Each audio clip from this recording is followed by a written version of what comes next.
Bonjour mes frères, bonjour mes sœurs en Jésus-Christ.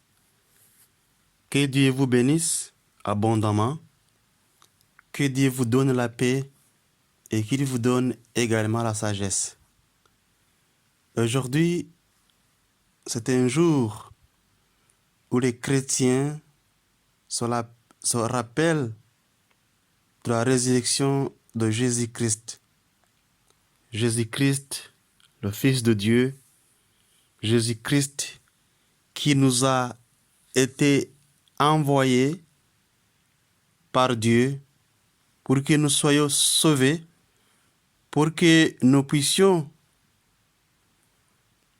être pardonnés, pour que nous puissions entrer dans le royaume des cieux.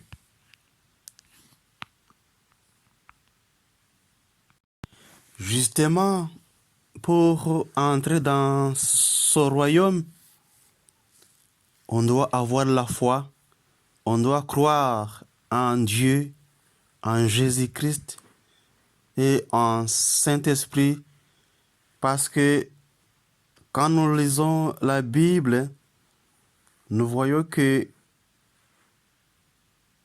Dieu, il est le Fils et il est le Saint-Esprit en même temps. C'est pourquoi, pour que nous puissions entrer dans le royaume des cieux, nous devons avoir la foi. Pas seulement avoir la foi, mais pratiquer la foi. Et en pratiquant la foi, nous ouvrons les portes qui nous amènent vers le royaume. Et aujourd'hui, en son jour de Pâques, j'aimerais partager avec vous deux passages bibliques. Le premier passage, nous le trouvons dans Isaïe 53, versets 4 jusqu'à 5.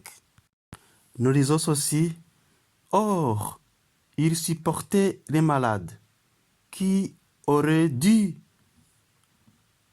nous atteindre.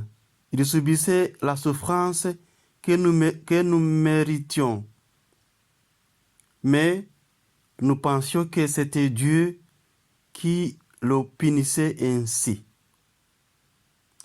qui le frappait et l'humiliait.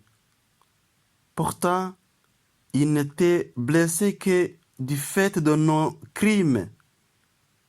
Il n'était accablé que par l'effet de nos propres torts.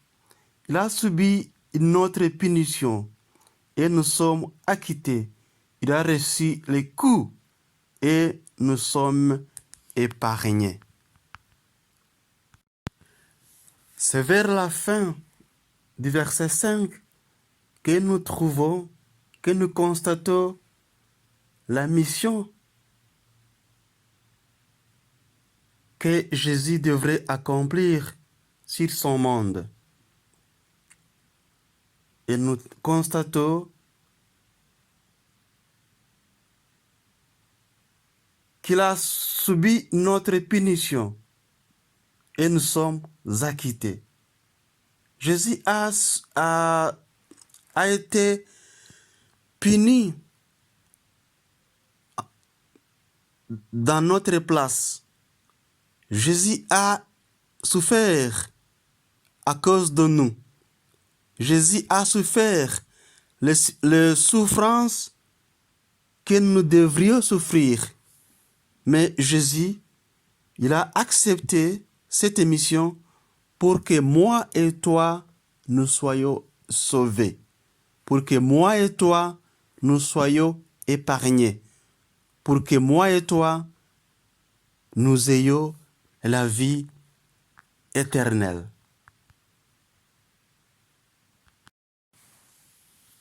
Le deuxième passage, nous lisons dans Jean, chapitre 3, versets 14 jusqu'à 15.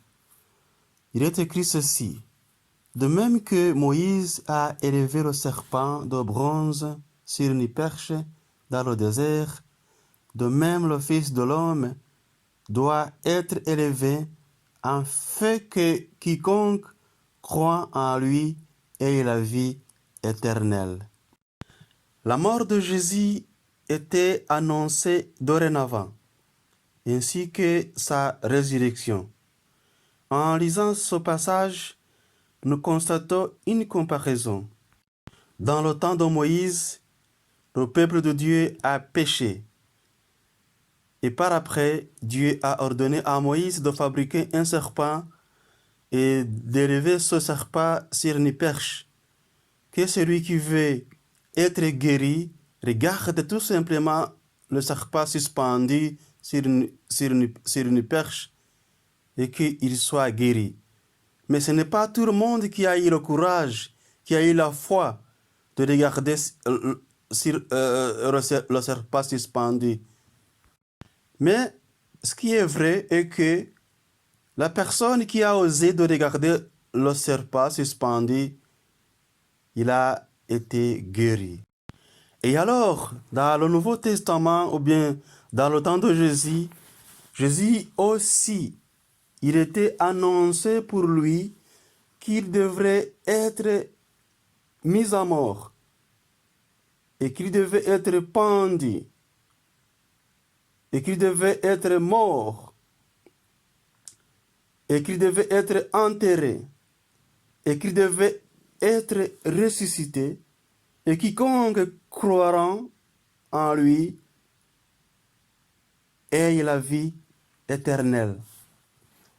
La Bible est claire là-dessus. C'est quiconque qui croira en lui. C'est quiconque qui fera la volonté de Dieu. C'est quiconque qui acceptera de mourir dans ses actes, de changer de comportement, de changer la façon de vivre et vivre une vie qui honore Dieu, qui aura cette vie éternelle. Ce n'est pas tout le monde, c'est un groupe de gens. Et ce groupe de gens doit être composé par des personnes qui croient. Des personnes qui croient et des personnes qui mettent en pratique cette croyance. Et des personnes qui mettent en pratique la volonté de Dieu. Et des personnes qui croient également en résurrection. Parce que sur ce monde, il y a la vie et il y a la mort. Et nous les chrétiens, nous ne devrions pas et nous ne devrons même pas avoir la peur de mourir. Parce que nous savons qu'après la mort, il y a une résurrection. Parce que nous savons qu'après la mort, Dieu va nous ressusciter et va nous donner la vie éternelle. Et aujourd'hui, nous célébrons le jour de Pâques, la fête de Pâques. Comme je vous ai dit auparavant, cette célébration ne doit pas être la célébration d'un jour. Ça doit être une célébration de tous les jours. Tous les jours, nous devons, nous les chrétiens, nous rappeler tout ce qui s'est passé pendant, avant et après Jésus. Pendant le temps où Jésus était sur la terre, qu'est-ce qu'il a fait? Quelle était sa mission? Et après lui, qu'est-ce qu'il est devenu? Où il est maintenant? Et la Bible nous dit que après la résurrection, Jésus, il est amené au ciel. Et la Bible continue à nous dire que là, il est en train de préparer nos places. Il est en train d'organiser le royaume.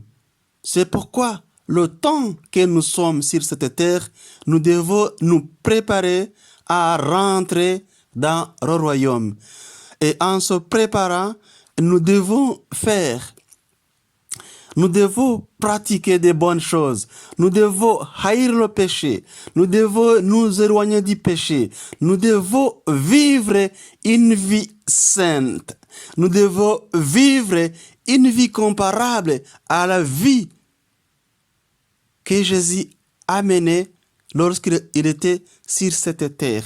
La Bible nous dit qu'il n'a commis aucun péché. C'est pourquoi nous aussi les chrétiens qui sommes nés de nouveau, je ne parle pas des personnes qui sont toujours dans les péchés, je parle des personnes qui sont nées de nouveau.